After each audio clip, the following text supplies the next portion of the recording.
ទឹកត្រីបងរកទៅស្រួលណាស់ ហ្នឹងហើយដាក់ចូលក្នុងចាននឹងបដ ாய் បងរៀបជីរៀបអីមកហ្នឹងហើយបងសរុបញ៉ាំបដ ாய் នេះអូ ជីច្រើនអានេះដាក់ចូលដែរអានេះ ផ្លាក់ចូលផ្លាក់គ្រប់មុខនាងផ្លាក់បន្តិចមកបញ្ចុកអានេះដាក់បន្តិចទឹកត្រីបានណាមកបញ្ចុក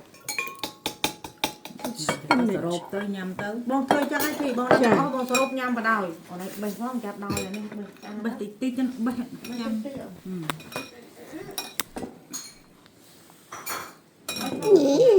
นี่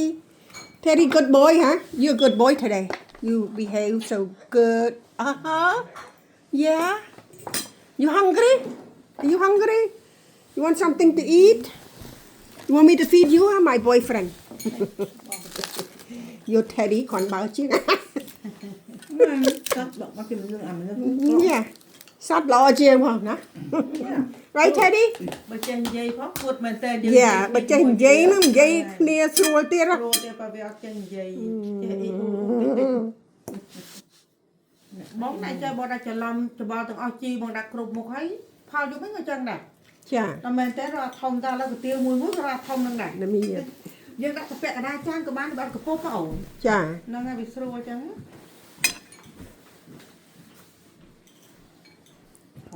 យ៉ាធំនឹងល្អដែរ ផលតារត់តាហ្នឹងណា រម ថានេះស្រួលមែនតើបង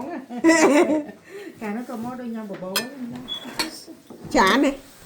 បបរត្រូវគឺទៀងត្រូវអាហ្នឹងក៏ត្រូវទៅទាំងអស់អានេះនៅដុំធំណា vừa ở riêng អូ đây cái ពីណាត់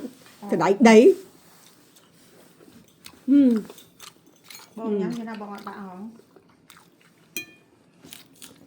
ខ្ញុំជិះកោះ ទឹកត្រីនេះល្មម អត់អញទៅច្បល់អានោះ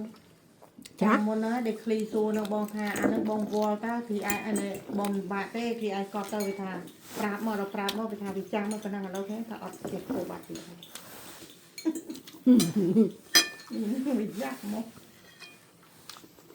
មិនតាំងតែមីឃ្លីចេះកុហកទៅមកជាមួយធីឲ្យនោះឯងថាមីនេះចេះកុហកពីមុនមកដល់ដឹងទេមែនតើ